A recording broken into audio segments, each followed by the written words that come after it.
அஸ்ஸலாமு அலைக்கும். Welcomes to Minafa mixing vlogs. இன்னைக்கு நம்ம எதை பத்தி பார்க்க போறோம்னா பீஃப் கிரேவி செய்வது எப்படி. வாங்க வீடியோக்குள்ள போகலாம்.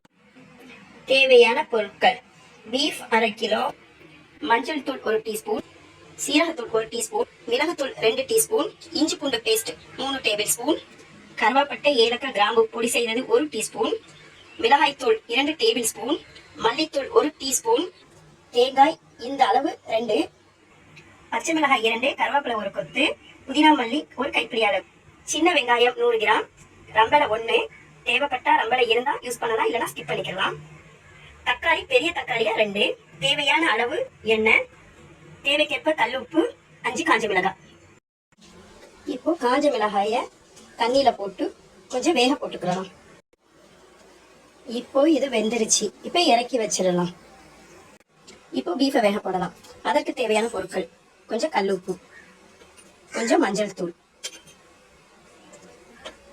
கொஞ்சம் இஞ்சி பூண்டு பேஸ்ட்.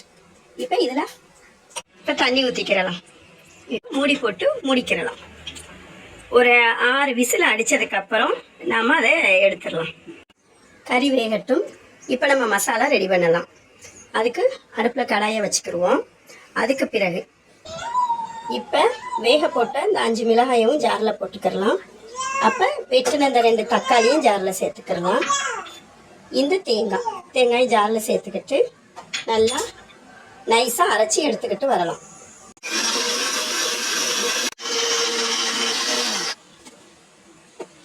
தேவையான அளவு எண்ணெய்,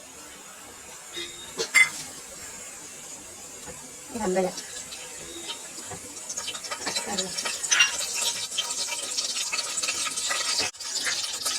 வெங்காயம்,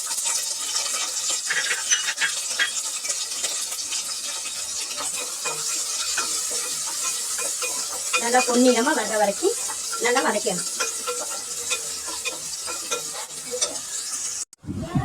இப்போ பொன்னிறமா வந்துருச்சு.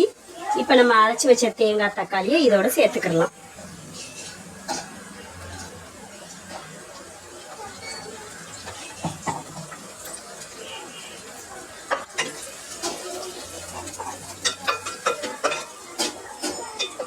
இது நல்லா பச்சை வாசனை போற வரைக்கும் நல்லா வதக்கி வத்தினதுக்கு அப்புறம் நம்ம மசாலாக்களை சேர்த்துக்கலாம். இப்போ நல்லா எண்ணெய் விட்டுக்கிட்டு வந்துருச்சு, வத்திருச்சு. இப்போ நம்ம இந்த நேரத்தில் தான் மசாலாக்களை சேர்க்கணும். இப்போ கருவாப்பட்டை, கிராம்பு, ஏலக்காய் பொடி செய்தது, சீரகத்தூள், மஞ்சள் தூள், மல்லித்தூள், இஞ்சி பூண்டு பேஸ்ட். இப்போ நல்லா வதக்கணும். இஞ்சி பூண்டு பேஸ்ட் வாசனை போற வரைக்கும் வதக்கணும். மிளகாய்த்தூள், மிளகுத்தூள்,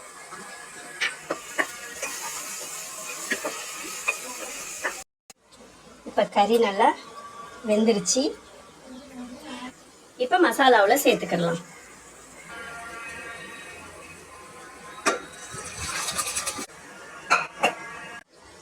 இப்போ தண்ணியா இருக்குது. இந்த தண்ணி நல்லா வத்தி கிரேவி பதத்துக்கு வந்ததுக்கு அப்புறம் தான் நம்ம இதை எடுக்கணும். இப்போ பச்சை மிளகாய் சேர்த்துக்கலாம். தேவையான அளவு உப்பு. இப்போ இது நல்லா வத்தட்டும். அது வரைக்கும் இதை டிஸ்டர்ப் பண்ண வேணாம். ஒரு மூடி போட்டு மூடி வச்சிடலாம். இப்போ திறந்து பார்க்கலாம். நல்லா வத்திடுச்சு. தண்ணி வத்தி கிரேவி ரெடி ஆயிடுச்சு. இப்போ புதினா மல்லியை மேலே தூவிட்டு